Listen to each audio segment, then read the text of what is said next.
Hi, so I just wanted to talk about getting grounded in your body because so much of the time we're in our own heads. And this has been happening to me. And then actually, what's been happening is that I've been going dancing and I've kind of been totally getting out of my head. And I've been sitting in some silence also, and it's been really cool. Both of those experiences. And actually, I want to talk about the dancing one for a minute because I kind of started to get onto our human experience in a way, because sometimes when I'll go, I'll feel this like a lot of nervousness. And the kind of dancing that I do, it's like kind of a flowing meditation dancing. It's not like a club or anything, which is totally fine, but that's just not what I'm doing. Anyway, so what I just want to share is that I've been noticing my mind, and actually all the coaching work, all of the work that I've been doing has been really about just getting onto my own brain and then moving through it, like basically allowing my heart center and what is really calling me from my gut to kind of be able to honor that voice, because that's the soft, gentle voice, right? That's God's voice. God, somebody once told me God is a gentleman. So he's not going to like yell, right? Our heads are the bullies. Like our heads are yelling at us, and it's for good reason, right? They have been on survival mode. They've been protecting us like our whole life, right? So, but it's about like understanding where the patterns are in the brain and understanding like how it works in your life, right? So I've been getting onto my brain on like how it's working in my life and actually seeing how my patterns are playing out.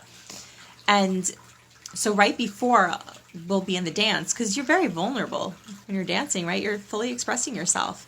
And vulnerability scares the heck out of the brain. Who wants to be vulnerable? It's scary. But it's only scary to the mind. The body, it's not scary to, because once you're vulnerable and you're moving through it and you're moving through the motions, in this case dance, but I really relate it to the dance of life, when we're moving through life and feeling all of these emotions. And it's our heads that are like actually scaring us more than our bodies. Sometimes our bodies are actually not scared. Sometimes if you're like really anxious about stuff, but you say like, oh, how about deep down? Deep down, how do you feel? Oh, well, deep down, I feel like everything is going to be okay. Well, that is where the source of truth is the deep down. And how awesome is it to start to heal and to start living in the deep down? So it's awesome, actually. Like as you start experiencing it, it is really awesome. And then we always have our heads to kind of contend with to remind us that the work is not done, right? There's still more. So it was just been an interesting experience to feel that bit of fear before the dance, and then to be able to just go into it and follow the music.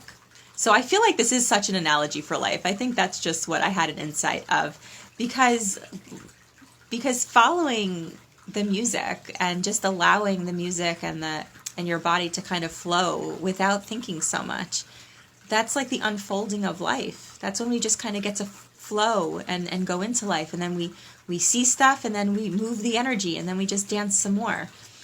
And so that's my analogy with the dancing. I just find it that in life, like things that scare us, like just because it's scary doesn't mean it's actually dangerous. It just means that our bodies are carrying a certain level of fear based on past experience, like based on trauma, based on like this whole world, right? Like based on the world that we're living in. I mean, you can't turn on social media without seeing stuff that's going to scare you. You can't like go too many places with things that are like literally trying to get into your fight or flight place, so that way you could buy something, or you could be nervous, or you could watch, hours and hours of TikTok or Facebook or the news or whatever it is, And that's like our most valuable possession is our time.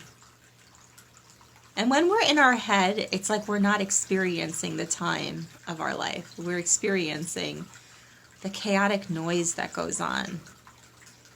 And so I think I was talking about fear. So just because we feel sometimes a little bit of fear, sometimes when it's like something that's in your highest good, like something that's a soul calling, like something that it's like moving into your next stage of your business, or moving into the next stage of a relationship, or whatever it is in your life that you're moving into in your job, wanting to ask for promotion, like whatever it is, it's that knowingness that that's the direction, and then there's that fear that comes in. And so that's where it's so important to kind of get into your body and just kind of love your brain for being the amazing brain that it is. It's working perfectly. It's totally in survival mode, trying to protect you from anything that could be dangerous. But the thing is, it doesn't realize that it's actually not dangerous. It's just a new experience, something new that you're going to step into. And that life is the flow. Life is the music that is guiding you. And when you're in tune with your own inner flow and your own inner music, then you get to go with the flow of life and dance through the fear. And those are analogies, but that's what happens when we start healing. And then actually we can experience stuff like dance. We can experience stuff that maybe we were too afraid to do beforehand. I remember, like, when I was in high school, I was so scared. I didn't know how to dance. I was so awkward. I was just awkward in general. And I remember I had this friend, and she was an amazing dancer. Like, she would choreograph dances. She would break dance. I mean, she was so cool. She was really amazing. And one time she worked at our camp, and I'm like, you have to teach me how to dance. She never taught me how to dance. What she did is she just danced. And then I just decided I'm going to watch her, and then I'm just going to take a step. And that's what happens. And then I just started to go into it and follow her and then just do the dance. And, you know, sometimes, again, that's just like in life. And by the way, that completely opens me up. So now, you know, 20 years later, 20, 30, I don't know, a bunch of years later, you know, when I'm actually going into different dancing things, then it's like, it's now already kind of opened up, just reminding me of how important it is to feel free in your body and to be connected to your body and to be moving in flow. And it's amazing how that will actually happen. And I relate this to life and the healing process, because the more that you heal and the more that you step into the uncomfortableness of the healing process, that's where you're totally intuitively guided to be taken through to the other side of that emotion, to the other side of whatever that event was, whatever it is that is blocking you. And recognize, that's when what happens is we recognize the safety that's actually created within our own bodies. That our bodies are actually the safest place to be. But that is developed. That comes with healing. That comes with patience. That comes with love. That comes with willingness. Willing to go into the process. Willing to experience some healing. Willing to let go. And to kind of watch the brain, watch it freak out, and then still do what it is that your heart is desiring to do. So, those are my thoughts for tonight. Okay, honestly, I have another thought. Should I make another video? I have another thought. My other thought is that when we are not in the healing process and we're not conscious of how we're acting, even when you're in the healing process, like we're all actually healers. We're all in some sort of process, right?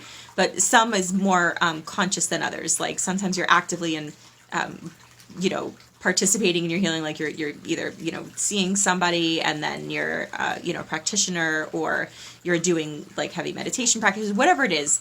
And even if you're not, we're all in some sort of process, even if you're in a lot of pain. But even if you're in like an active, like conscious, like wanting to do that work, our brains are still always going to come into play, and we're going to be going into default mode. When we get triggered, it'll just be like in our brain, like a default. And then you act in ways that you're not necessarily wanting to act. So I was just thinking about it on like a broader scale of the world. And the world, when it's in chaos, it's because these generational patterns of abuse and dysfunction, it's like an energy. It's like on the individual level. And that's why healing is so important, because when you heal your life, you literally heal a world, a whole entire world. And then your vibration and your allowance of the healing to happen ends up allowing other people to to walk into their own healing. So that's amazing. And on a global scale, like as I see all of this things like transpiring in the world and everything going on, I'm like, oh, it's because it's on default. It's because those patterns, which are really not sustainable, of chaos and violence and anger and all of and fear. Oh my gosh, fear, right? That's like the biggest. And seeing all of that, it's just like it's on default. So I guess my prayer for you, me, this world is to allow ourselves to become more conscious, to allow ourselves to step into that part of us that is the healing, and to allow ourselves to heal from the patterns of abuse, of dysfunction, of things that are making you uncomfortable in your own body. So that way we could make our bodies home and also create more safety within this world. Okay. Love you.